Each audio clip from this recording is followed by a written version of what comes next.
na hipótese de quitação de dívida ativa por meios alternativos de cobrança, como é o caso de acordos extrajudiciais ou protesto da dívida ativa. Os procuradores municipais envolvidos na cobrança alternativa desses valores têm direito a receber honorários advocatícios? Esse é o tema do podcast Grifão dessa semana.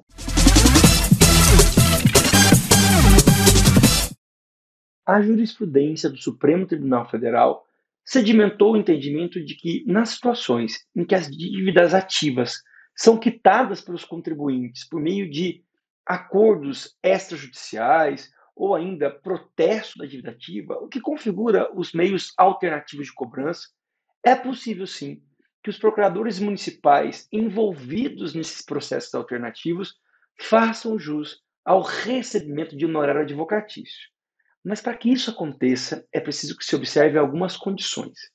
A primeira dela, e é a condição imprescindível para o pagamento de honorários nessas hipóteses, é que exista legislação municipal reconhecendo aos procuradores municipais o direito ao recebimento de honorários advocatícios nas situações em que as dívidas ativas são pagas sem a necessidade de ajuizamento de execução fiscal ou ainda sem a necessidade de provocar o Poder Judiciário para que, por meio do processo executivo fiscal, que pode durar muito tempo e envolver uma demora que acaba contrariando a própria lógica de eficiência própria à administração pública e que deve ser observada pela advocacia pública, façam jus ao recebimento de honorários. Não há nenhum empecilho, nenhum obstáculo constitucional para que a legislação municipal ou a legislação estadual, no caso de procuradores municipais, procuradores estaduais, ou ainda a legislação federal, no caso dos integrantes da advocacia pública da União, em especial os procuradores da Fazenda Nacional, façam jus ao recebimento desses honorários se a dívida ativa foi adimplida, foi paga por meio de processos ou de recursos ou instrumentos alternativos de cobrança. Esse é o primeiro ponto, a necessidade impostergável, insuprimível, inafastável de lei editada pelo respectivo ente federado, reconhecendo aos membros da advocacia pública o recebimento de honorários na situação em que a dívida ativa é paga por meio do emprego desses meios alternativos de cobrança. Lembro vocês que, segundo a decisão do Supremo Tribunal Federal, em que esse entendimento foi tomado, entendeu-se que não há usurpação da competência legislativa privativa da União para legislar sobre processo civil ou direito civil, uma lei estadual ou uma lei municipal que reconheça aos respectivos advogados públicos o recebimento de parcela remuneratória a título de honorários, se há o cumprimento das obrigações decorrentes de débitos, que foram inscritos em dívidas ativas por meio do emprego desses instrumentos alternativos. Trata-se, no fundo, da elaboração de leis que tratam da fixação da remuneração dos respectivos agentes públicos, tema que cada ente federado reconhecidamente tem competência legislativa para atuar. O segundo ponto que deve ser observado é que, na hipótese do pagamento de valores a título de honorários decorrentes da quitação desses débitos escritos em dívida ativa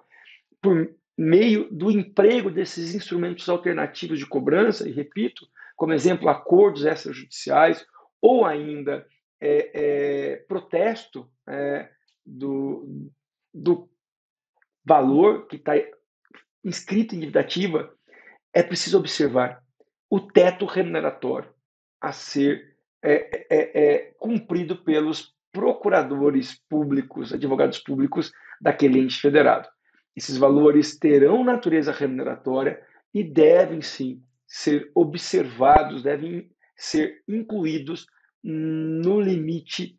remuneratório decorrente do teto constitucional de remuneração. Por fim, lembro vocês que existe entendimento do Supremo de que o teto remuneratório a ser observado pelos advogados públicos, pelos procuradores sejam esses procuradores municipais, estaduais e até membros da Advocacia Geral da União, é o mesmo teto que se aplica aos desembargadores dos tribunais de justiça, em decorrência da interpretação que foi firmada sobre a parte final do artigo 37 da Constituição Federal, inciso 11, que nós já temos um podcast aqui gravado para vocês sobre o tema. E com isso, concluímos, portanto, que não há nenhum obstáculo, nenhum impedimento, sob o ponto de vista constitucional, para que o município crie, por meio de lei própria, mas se exige a lei para isso, lei municipal,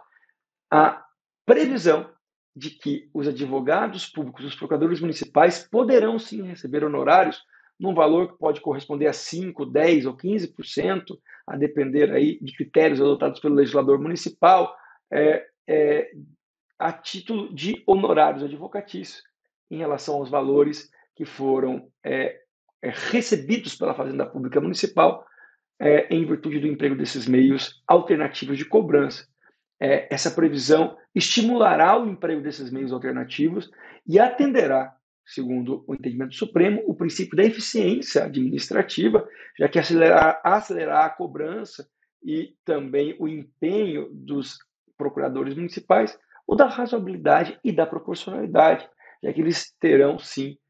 se envolvido em buscar soluções que atendam o interesse público na cobrança desses valores e soluções que tendem a ser soluções muito mais rápidas e, inclusive, satisfativas do que processos de execução fiscal que podem se alongar por inúmeros anos junto ao Poder Judiciário. Eu espero que você tenha gostado do podcast de fundo dessa semana. Eu lembro vocês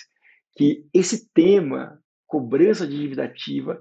é objeto de um curso inteiro sobre execução fiscal que eu ministro aqui no EAD Grifon. Se você não conhece o setor ou o núcleo de educação à distância da Grifon, eu convido você a acessar o endereço que aparece aí na tela, conhecer os diversos cursos de capacitação de agentes públicos, agentes políticos e cidadãos interessados em compreender esses temas de direito público, se matricular, realizando atividades e, ao final, ser certificado pela Grifon Brasil. E, por fim, eu informo que os nossos podcasts são publicações semanais que trazem conteúdos atualizados sobre direito público. Você pode acessá-los no nosso canal no YouTube ou na sua plataforma de streaming digital, como é o caso do Spotify. Mas para ser informado assim que o novo podcast for publicado na semana que vem, não deixe de ativar a notificação para que na próxima semana, assim que mais um tema relevante e atualizado que envolve os interesses das fazendas públicas brasileiras, da União, Estados, DF e município, for publicado, você ser automaticamente informado. É isso. Muito obrigado pela audiência e até o nosso próximo podcast. Valeu!